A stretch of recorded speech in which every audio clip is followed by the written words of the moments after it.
Oh yeah, I'm going to start with an image I've picked from, well, some of you might recognise it actually. It's from the shoot we did at Amy's farm.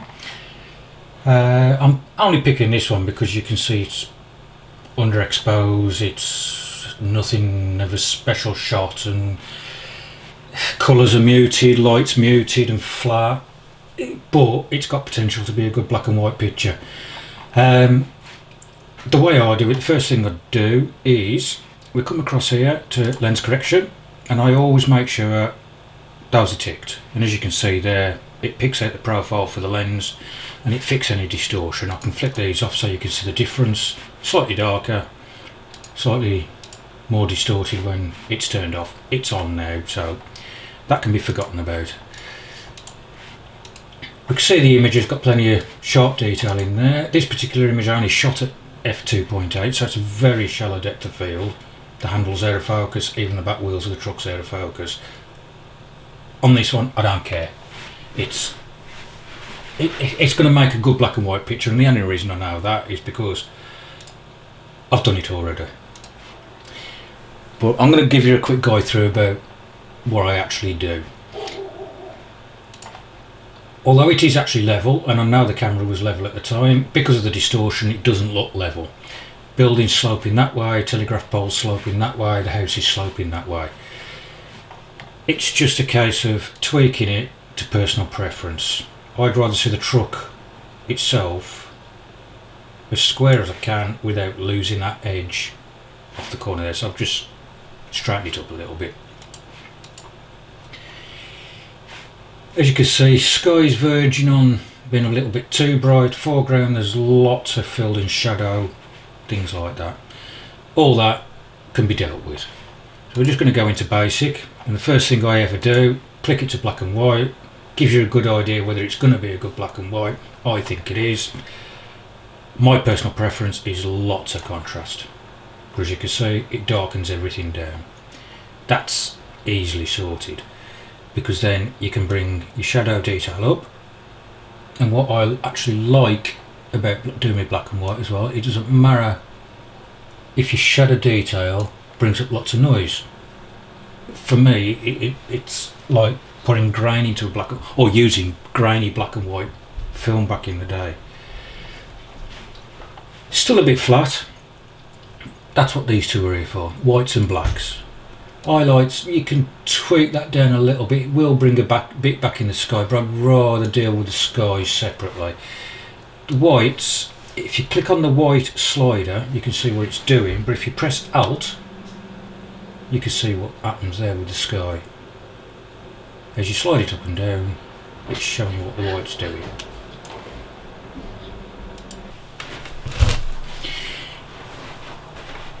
So what I'm looking at here is to find out my peak and my whites. I'm not particularly looking at the sky, I'm just looking for where the detail comes in into the image. There's a little bit there on the frames. What I don't want is the whites to be distracting, but at the same time I'm looking at this here. I don't want the whites to clip too much. I mean, again, what that is showing there is that bright area there, and that can be adjusted a little bit later on.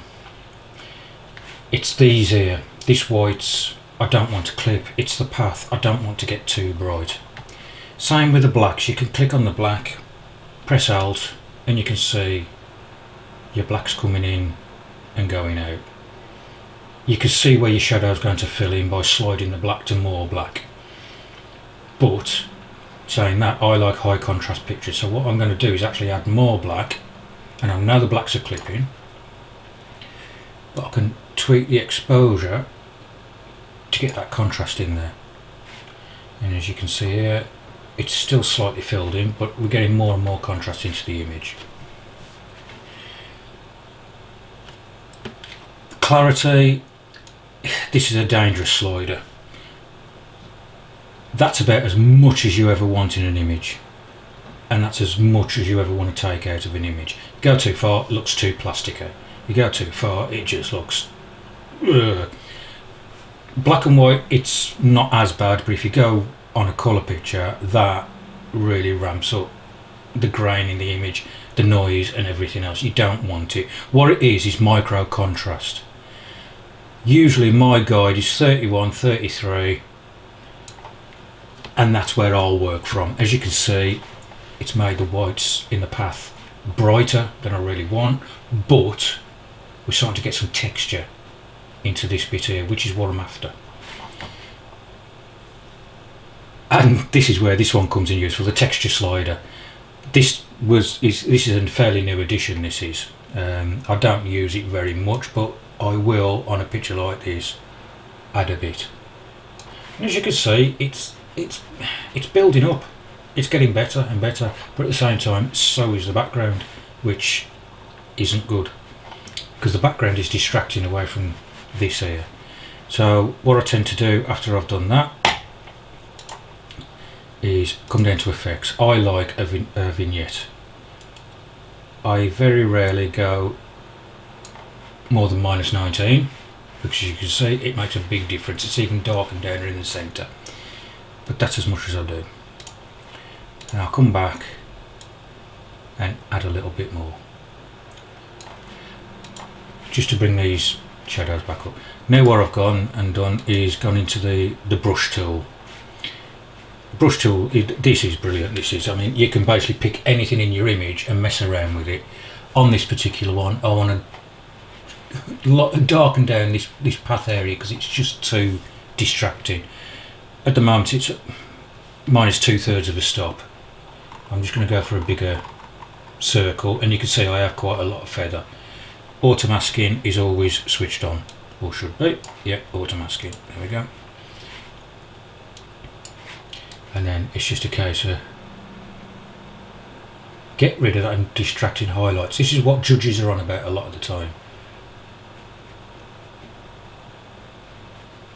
And use the shadows as well to sort of frame the image. And you can do this across the sky as well. This is what I was on about before.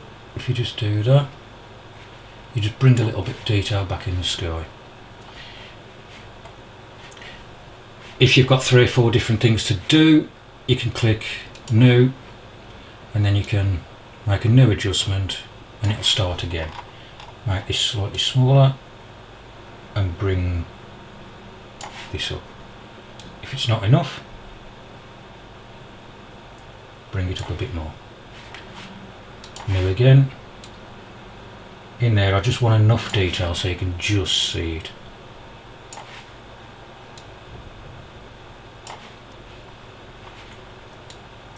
I mean, it's all building up nice and slowly and nicely, and as exactly how you want it. Like I say, this isn't an instruction manual on how to do it. This is just what the tools do, and it's up to you to decide what you want in it. Sharpening, if it's a colour image, I won't sharpen until I'm ready to print. But a black and white image, I will always set my sharpening to that level. And again, if you click on masking and hold the Alt button, your screen goes white, but as you slide it, it brings more and more of the image in. Now basically what it's doing is masking. So anything that's black, it won't touch. Anything that's white, it's sharpening it. So basically what we don't want is all that texture there and here to start building up and putting too much grain in the image. So all we want is the micro contrast on the edges of the image, so this stands out, not that. So basically that's what I'm doing, is I'm just bringing in the mask so it's just the detail in the truck and the minimum amount of background detail. Now to me, my tastes, that's still too flat, it's still too grainy, there's not enough contrast in it. So I'm going to whack it up, and I'm even going to push my blacks even further and then bring it up a little bit more, but then I'm going to take some white out. I don't like this here, there's nothing I can do about it. It's a building, it was there. I could have changed my angle, but then that meant messing around with this, and I didn't really want to do that on the day. So again, we're coming back to this tool, brush tool, And I'm going to make this actually quite dark with quite a big feather as well, so it's not disappearing, but it's not a highlight.